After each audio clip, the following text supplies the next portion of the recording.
राधा स्वामी दाता दयाल की दया, राधा स्वामी सहाय, राधा स्वामी। यह पुस्तक है अनमोल चरित्र और इसमें परम संत हजूर ताराचंद जी महाराज का जीवन चरित्र वृतांत है।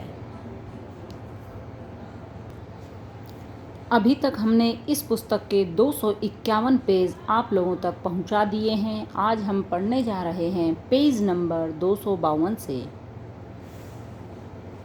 साधु स्वादु नहीं होना चाहिए। मैं दावे के साथ सारी संगत के आगे कहता हूँ कि कोई भी भारी चीज़ लाता है तो मैं नहीं खाता हूँ। कईयों को ऐसी आदत पड़ गई थी, अनेक प्रसाद लाते हैं। मैं तो सबके सामने कहता हूँ, मेरे लिए कोई चीज़ न लाया करो, मैं लेता हूँ। ऐसी भी कोई बात नहीं है कि मैं तुम्हारी कोई चीज़ नहीं लेता हूँ। मैं आप सब के आशीर्वाद को लेता हूँ। सब यही खैर मनाया करें कि हमारा सत्संग फैले। जिसका मैं भाई लगता हूँ उनको यही सोचना चाहिए कि हमारे भाई की इज्जत बनी रहे। जिससे मैं छोटा हूँ और बेटे भतीजे के समान हूँ, उन्हें यह सोचना चाहिए कि हमारे बेटे भतीजे की इज्जत बनी रहे। यदि कोई मुझे महाराज जी कहता है तो उसको यह सोचना चाहिए कि हमारे महाराज जी की इज्जत बनी रहे। मैं तो ये चीज़ें चाहता हूँ, आप मुझे यही दिया करो। मुझे और किसी चीज़ की ज़रूरत नहीं है। मेरे पास एक बार एक लाला जी 4 लड्डू ले आया। उसने कहा, मैंने ये गूंद के लड्डू बनाए हैं, आप ले लो। मैंने वे लड्डू अलमारी में रख दिए। जब वह जाने लगा तो उनका जिक्र आया। मैंने कहा, भाई तुम्हें यहाँ रहते कितने दिन हो गए? उसने कहा, 6-7 महीने हो गए हैं। मैंने कहा, तुमने आते ही गूंद के लड्डू दिए थे? उसने कहा, हाँ। मैंने कहा, वे लड्डू वहीं रखे होंगे, मैंने तो छुए भी नहीं हैं। मैंने यह भी कह दिया कि मैं तो खाया ही नहीं करता हूँ। उसने देखे तो वे वहीं रखे थे। उसने कहा, मुझे तो पता नहीं था कि आप ऐसे आदमी हो। साधु को ऐसा ही होना चाहिए। तुम सत्संगी हो। खाने के लिए जो सत्संगी लड़ता है उसको सत्संगी मत कहो। संत साधु के 2 ही दुश्मन होते हैं। सबसे बड़ा दुश्मन तो वही है जो जबरदस्ती खिलाता है। दूसरा दुश्मन वह है जो भजन में दखल डालता है। तीसरा उनकी चेली हो जाए, उससे पांव दबाने लग जाए और उसके साथ रहने लग जाए, वह साधु बदनाम हो जाता है। मेरा तो सद्गुरु ही अच्छा था, उनकी दया थी। लड़कियों में मोह होता है, यदि इनमें मोह न हो तो सारी ही मोक्ष में चली जाएं। ब्राह्मण में अहंकार होता है, यदि इनके अहंकार नहीं हो तो सारे ही ब्राह्मण मोक्ष में चले जाएं। ये दोनों एक एक जगह पर बंधे बैठे हैं। पंडित कितना ही भजन आनंदी हो, अहंकारी मिलेगा। वह चाहे कुछ भी न जानता हो। ब्राह्मण के घर में जन्म होने से नहीं, जो ब्रह्म को पहचानता है वही ब्राह्मण होता है। जो ब्रह्म को पहचान लेगा उसको अहंकार नहीं होगा। अहंकार होगा वह ब्राह्मण नहीं होता है। राधा स्वामी। गृहस्थियों को शिक्षा। गृहस्थियों का यह धर्म है कि अपनी धर्म पत्नी को अपने बच्चों के आगे उल्टा न बोले, गाली मत दो। जब तुम्हारे बच्चे बैठे हैं और बच्चों की बहुएं हैं और परिवार भी सुनता है, तब तुम अपनी धर्म पत्नी को गंदा बोलते हो तो यह बहुत ही बुरी बात है। वे परमाणु हर वक्त घूमते रहते हैं और वे तुम्हारी औलाद को भी गंदा बना देंगे, क्योंकि वे अपनी माँ के प्रति बुरे विचार रखने लग जाएंगे कि मेरा बाप यह कह रहा था और गंदा बोल रहा था तो मेरी माँ में यह ऐब है। तो यह बहुत ही बुरी बात है। इसी तरह स्त्री को भी अपने पति को गलत नहीं बोलना चाहिए। जिनकी ये कथाएं लिखी हैं उनमें कौन सा दम था, उनमें कौन सी ताकत थी, उनमें कैसा सदाचार था। वह सदाचार तुम भी सीखो और तुम भी उसी ताकत से काम करो। वे कथाएं जब तुम्हारे अंदर से प्रकट हो जाएंगी तो तुम भी सफल हो जाओगे। गुरुमुख का और पतिव्रता का एक ही दर्जा होता है, दो नहीं। आपने सुना होगा कि पतिव्रता सूरज को रोक सकती है, कोड़ी को भी कंचन काया बना देती है, वह मुर्दे को जिंदा कर सकती है। महापतिव्रता सावित्री का उदाहरण हमारे सामने है। मृत सत्यवान को जीवित कराना और अपने अंधे सास ससुर को आंखें दिलाना, साथ ही अपने सुख सौभाग्य का वरदान प्राप्त करना उसके पतिव्रता के कारण ही, पतिव्रत्य के कारण ही संभव हुआ था। सो ही गुरुमुख भी यही काम कर सकता है। महात्मा बार बार कहते हैं कि तुम कुछ बनना चाहते हो तो गुरुमुख का संग करो। गुरुमुख भी अपने सद्गुरु के सामने नजर करके नहीं बोल सकता है। जब तुम्हें कोई ऐसी शिक्षा देता है तो उसको तो तुम्हें अपने गुरु से भी बढ़कर समझना चाहिए। राधा स्वामी। बड़े आश्रम में कुएं का निर्माण। दिनोद के नजदीक नहरों की संख्या बढ़ने तथा हरियाणा में आई बाढ़ के कारण भूमिगत जल स्तर ऊपर आने के कारण नए आश्रम के प्रथम कुएं का जल स्तर ऊपर आ गया। तब हुजूर ने सत्संगियों में प्रतिदिन हो रही वृद्धि को मद्देनजर रखते हुए नई कुएं का आश्रम में निर्माण करवाया। पानी लगने के उपरांत मिस्त्रियों व सत्संगियों ने इसके पानी को चख कर कोई टिप्पणी नहीं की, बल्कि उन्होंने यह पानी हुजूर को पीने के लिए आगे बढ़ा दिया। महाराज जी ने पानी मुंह में लेकर इस पानी का कुएं में वापस कुल्ला मार दिया और कहा कि पानी बहुत अच्छा है। सभी ने आश्चर्यचकित होकर उन्हें एक बाल्टी निकाल कर पिया तो पहले कड़वा लगा पानी अब मीठा व शीतल और हल्का पाया, और सभी ने इस चमत्कार से अभिभूत होकर एक स्वर में कहा, हाँ जी, पानी बहुत मीठा है और वह पानी आज भी उतना ही उपयोगी है जिसे अति श्रद्धावान सत्संगी विभिन्न शारीरिक व्याधियों से छुटकारा पाने के लिए बोतलें और केनियों में भरकर अपने घर ले जाते हैं और स्वास्थ्य लाभ करते हैं। राधा स्वामी। हम सद्गुरु के नहीं स्वार्थ के दर्शन करने आते हैं। किसी वक्त की बात है कि एक जीव मेरे पास आया। वह बुआ थी, वह बेचारी दुखिया थी। वह बुआ अपने भतीजे को मेरे पास लाई और उसको कहा, महाराज जी कि महाराज जी से नाम ले लो तो तू साहूकार बन जाएगा, भूखा नहीं रहेगा। मैंने कहा, क्या बात है? उसने कहा, इसको नाम दे दो। सोचो मैं क्या कहता हूँ। मैंने उसको नाम दे दिया। उसकी आस तो यही थी कि धन हो जाएगा और वह भी हो गया। वह करोड़पति से भी आगे चला गया। फिर उसके सद्गुरु की क्या जरूरत? मैं कभी वहां जाता हूँ तो तिनके का भी काम नहीं है। कोई जिक्र भी कर देता है तब भी यही कहता है कि मुझे काम है। अब तुम लोग सोचो, मैंने यह एक मिसाल दी है। सद्गुरु का प्यारा कौन है? क्या कोई सद्गुरु के दर्शन करने के लिए आता है? हम स्वार्थ के दर्शन करने ही आते हैं। कोई आता है कि मेरी लड़की का ही रिश्ता हो जाए, कोई कहता है कि मेरी भैंस ठीक हो जाए या लड़का ठीक हो जाए। यदि ये ठीक नहीं हो तो गुरु को छोड़ दो। गुरु को तो कहीं न कहीं मरना ही है।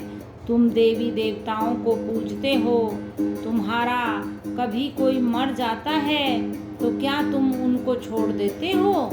तब तो तुम यही कहते हो कि हमारे कर्म ही ऐसे थे, देवता क्या कर सकते हैं। पर काम होने पर और न होने पर स्वार्थी तो गुरुओं के मुंह भी नहीं देखते हैं। राधा स्वामी। सत भरड़े गांव में भजन करना हंसी खेल नहीं है। मैंने छोटी उम्र में ही बड़ा भारी जप किया। मैं यहाँ तक भी बता देता हूँ कि मेरी माँ को भी मेरे जन्म का समय पर 3 दिन तक रोटी नहीं मिली थी। मैंने जो मेहनत की उसको मैं ही जानता हूँ। गांव के गांव में रहना और गांव के गांव में ही ध्यान भजन करना कोई हंसी खेल तो नहीं है। गांव में कोई रहा हो और पूजा गया हो तो बताओ। अब शहर में तो कोई भी रह सकता है। एक ही मकान में नीचे ऊपर दुश्मन रहते हैं, कोई किसी को दुख नहीं दे सकते हैं। गांव भी सत भरड़ा है।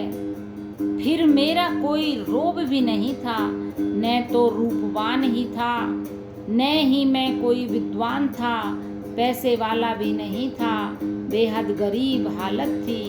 मेरे पास एक ही इतना बड़ा भारी धन था और उसी धन से ही मेरा गुजारा हो गया। वह धन यही था, एक मेरा संत सद्गुरु पूर्ण था। बस उस पूर्ण सतगुरु ने ही मुझे पूर्ण रास्ता बता दिया कि इस तरह से काम करते रहना। उस सतगुरु की अपार दया हो गई। राधा स्वामी।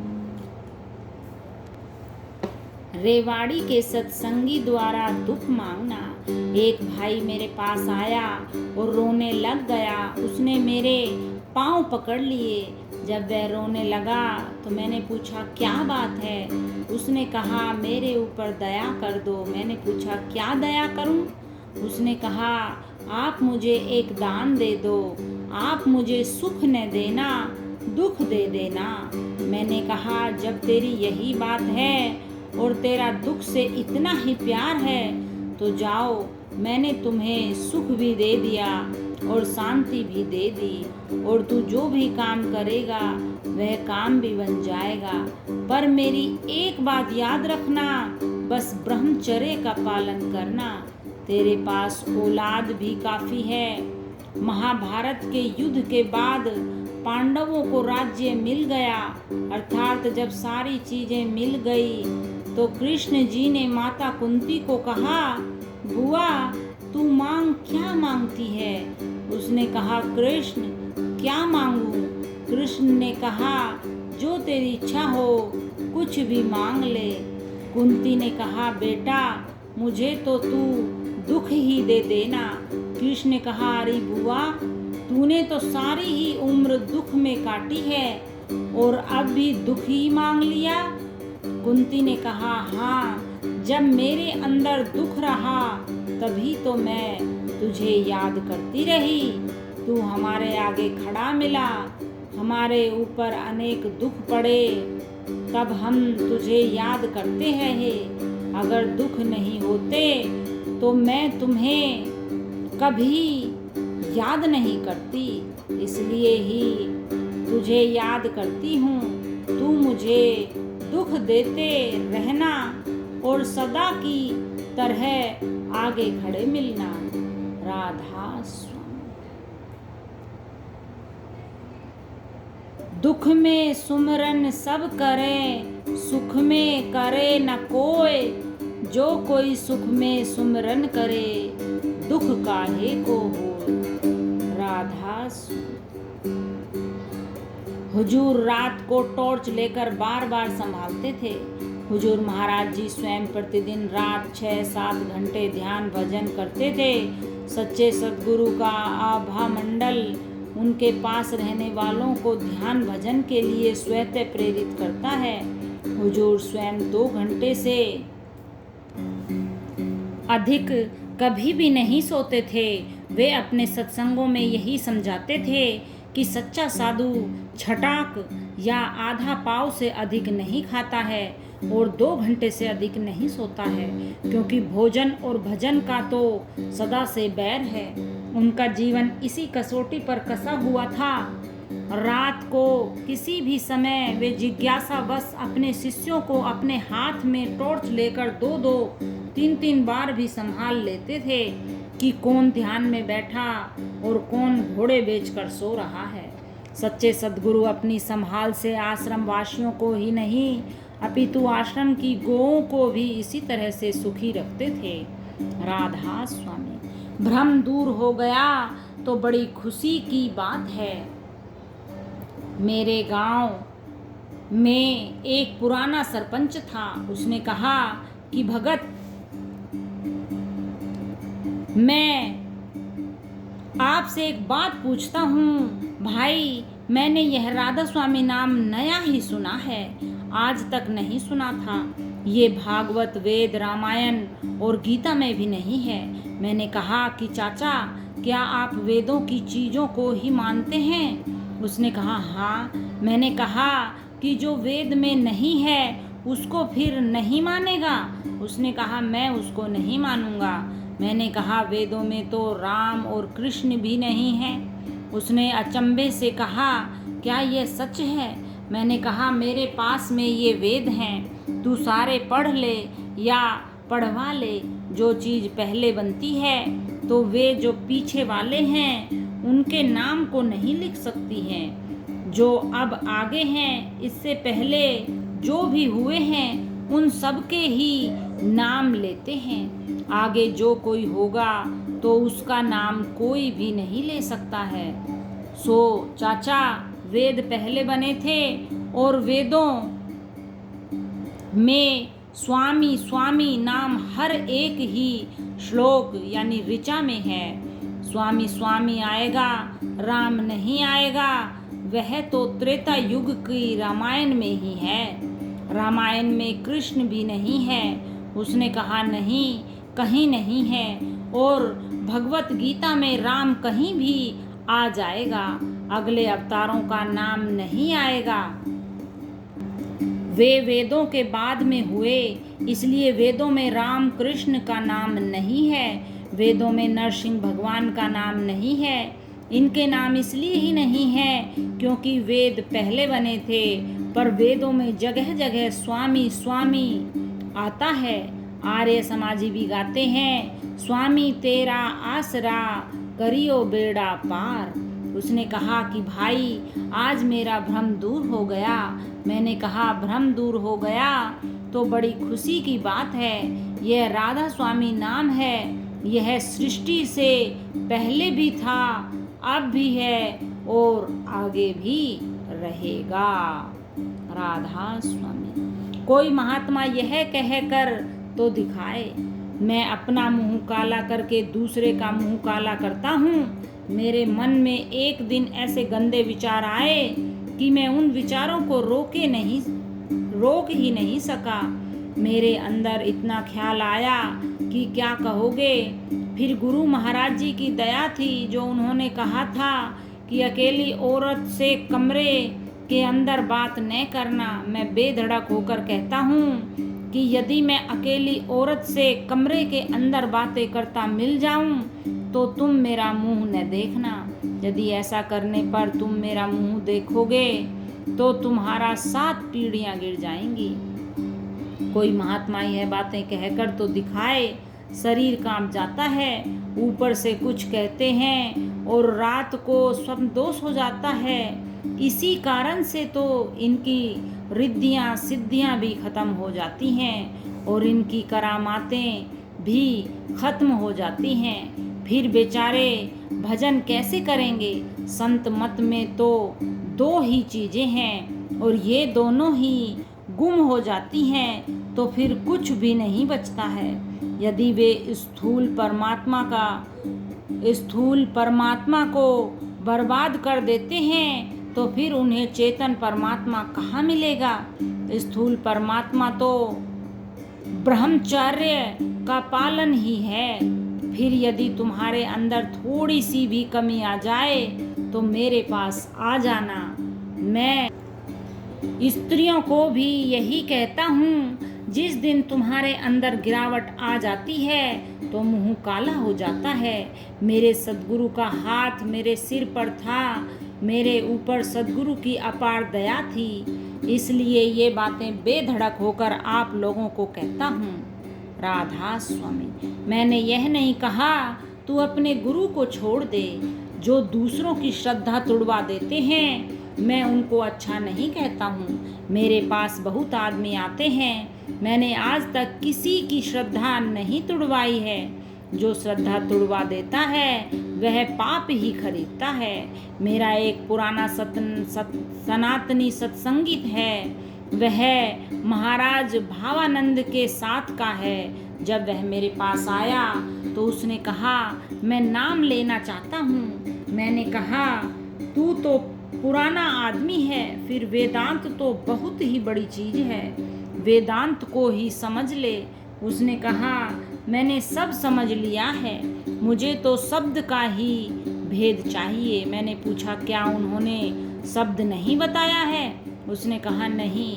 मैंने कहा मैं बता देता हूँ, पर तू अपना काम करता रहे।